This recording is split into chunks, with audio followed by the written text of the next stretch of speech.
আজকের বিষয়বস্তু ভারতীয় পাশ্চাত্য অধিবিদ্যার ধারণার প্রথম অধ্যায় দ্রব্য।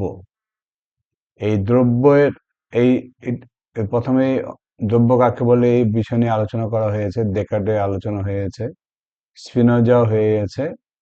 আজকে আমরা লাইবনিজ নিয়ে আলোচনা করি অল্প। লাইবনিজের দ্রব্যের সংজ্ঞা প্রসঙ্গে লাইবনিজ কি বলছিলেন? আত্মসক্রিয়তাই দ্রব্যের লক্ষণ, বা এটাকে কি বলছে, স্বয়ংক্রিয়তা। আত্মসহায়ক না হলো স্বয়ংক্রিয়তা দ্রব্যের লক্ষণ। তো অন্যের উপর নির্ভর না করে যা ক্রিয়া করে তাই হলো দ্রব্য। দ্রব্য হলো তাই যা তার অন্তর্নিহিত শক্তির জন্য ক্রিয়া করে, যা করে বা ক্রিয়া করতে পারে। যৌগিক পদার্থকে বিশ্লেষণ করে যেসব অযৌগিক মৌল পদার্থ পাওয়া যায়, যাদের কোনো বিস্তার নেই বা বিভাজ্যতা নেই, মানে কি বিভাজ্যতা মানে অবিভাজ্য, পরমাণু সদৃশ অসংখ্য পদার্থই হলো আমাদের দ্রব্য। দ্রব্য কি তাহলে? অসংখ্য। লাইবনিজ সেই দ্রব্যকে মনাড বলেছেন। হ্যাঁ, মনাড হলো আমাদের দ্রব্য। এক কথায় বস্তু অন্তর্গত মৌলিক পদার্থ হলো আমাদের দ্রব্য, মৌলিক বা মৌল পদার্থ। তো এখানে মনাড কে কি বলে? চেতন গুণ সম্পন্ন একটি, হ্যাঁ, একটি আত্মা। মনাড হলো চিৎ পরমাণু, বা বলা হচ্ছে চিহ্ন। ঠিক আছে? হ্যাঁ, এই কি বলছে? অসংখ্য। এইসব অসংখ্য চিহ্ন মানে দ্রব্য অসংখ্য চিৎ পরমাণু। এই মনাডগুলো অজড়, হ্যাঁ, নিরংশ। হ্যাঁ, আর কি বলছে এখান থেকে? অবিভাজ্য বলছে। আর কি বলছে? অসংখ্য মনাড থেকে বৈচিত্র্যময় জগতের সবকিছু উৎপত্তি। দ্রব্য, হ্যাঁ, দ্রব্য বা এখানে কি বলছে তাহলে? চিহ্ন মানে মনাডের বৈশিষ্ট্য হলো কি? এক নম্বর হলো দ্রব্য বা মনাড হলো আধ্যাত্মিক দ্রব্য। কি বলছে না? আধ্যাত্মিক বা চিৎ পরমাণু। ঠিক আছে? বা চেতনার নিরংশ। মনাড নিত্য। মনাড হলো উৎপত্তি নেই, বিনাশ নেই, হ্যাঁ, বিনাশও নেই। কি বলছে? মনাড স্বয়ংক্রিয়, গবাক্ষহীন। মনাডকে কি বলছে? গবাক্ষহীন। লাইব্রেরির মনাড হলো গবাক্ষহীন। মনাডে অন্য কোনো মনাডের দ্বারা প্রভাবিত হয় না, মনাড প্রভাবিত করতে পারে না, কেউ কাউকে প্রভাব বিস্তার করতে পারে না। মনাড আত্মশক্তিতে পরিবর্তিত অপরিবর্তিত হয়, মানে নিজে নিজেই পরিবর্তন হয়।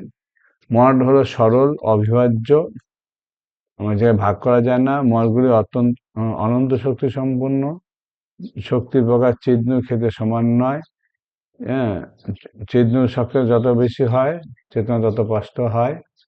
কি বলছে এখানে? এই সর্বনিম্ন আর সর্বোচ্চ, এই স্তর মডকে ভাগ করা হয়েছে।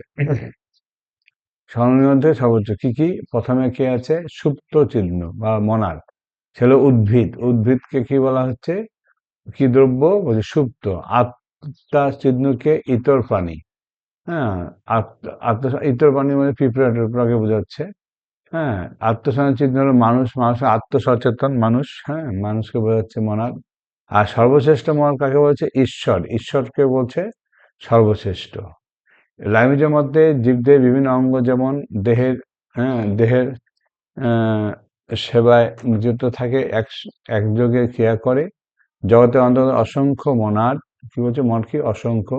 তেমনি সমগ্র জগতে উৎকর্ষ সাধনের উদ্দেশ্যে একযোগে ক্রিয়া করে। সব মনাড মিলে একটা কাজ করে। বিভিন্ন মনাড তাদের আত্মবিকাশের উদ্দেশ্যে একযোগে ক্রিয়া করলেও তাদের মধ্যে কার্যকরণ সম্পর্ক নেই। বলছে সবাই কাজ করে, তাদের মধ্যে কোনো কার্যকরণ সম্পর্ক নেই, যে যার মতন কাজ করে যাচ্ছে, কেউ কারোর উপর নির্ভরশীল করে না।